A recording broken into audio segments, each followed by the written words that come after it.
आपल्याला माहिती आहे मवियानं आंदोलनाची हाक दिली आहे, जोडे मारो आंदोलनावर ठाम आहेत।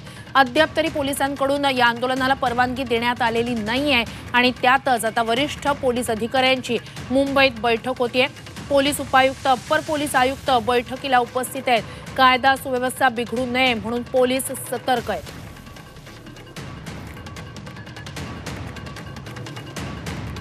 या सगळ्या संदर्भात अधिक जाणून घेऊया आपले प्रतिनिधी कृष्णात पाटील यांच्याकडून। कृष्णात, एकीकडे महाविकास आघाडीचं आंदोलन, त्याला महायुती आंदोलनातून प्रत्युत्तर देणार, म्हणजे एक प्रकारे आगामी काळात विधानसभा निवडणुकीच्या दृष्टीने जो संघर्ष सुरू होणार आहे त्याचा ही एक सुरुवात आपण म्हणू शकतो। मात्र दुसरीकडे या सगळ्यात कसोटी असणार आहे ती पोलिसांची आणि म्हणूनच एक महत्त्वाची बैठक सध्या वरिष्ठ पोलीस अधिकाऱ्यांची होती असं कळतंय। काय अपडेट्स आहेत?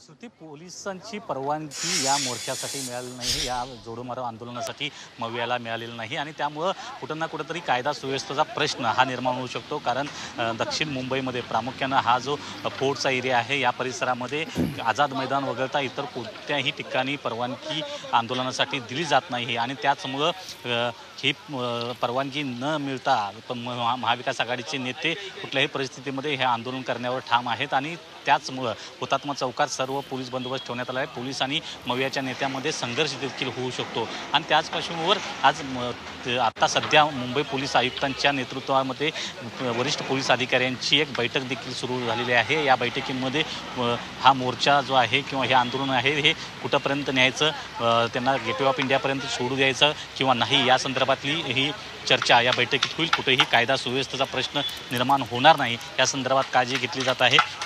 तसाही आज रविवार आहे, त्यामुळे या फोर्ट एरियामध्ये सर्व जी कार्यालये आहेत ती बंद असतात, परंतु केवळ पर्यटक वगैरे मोठ्या संख्येनं या गेटवे ऑफ इंडिया परिसरामध्ये येतात आणि पर्यटकांना देखील या गेटवे ऑफ इंडिया परिसरामध्ये बंदी घालण्यात आलेली आहे। गेटवे ऑफ इंडिया बंद करण्यात आलेला आहे आणि आंदोलनाच्या पार्श्वभूमीवर त्यामुळं आत्ता पोलीस अधिकाऱ्यांच्या बैठकीमध्ये प्रामुख्यानं जी चर्चा होते ते कुठल्याही परिस्थितीमध्ये हा मोर्चाला कुठेही गालबोट लागू नये, कायदा सुव्यवस्थेचा प्रश्न निर्माण होऊ नये आणि कदाचित जर आंदोलक आक्रमक झाले तर कशा प्रकारची रणनीती पोलीस आखली जाणार आहे या संदर्भात ही चर्चा या बैठकीमध्ये होताना पाहायला मिळते।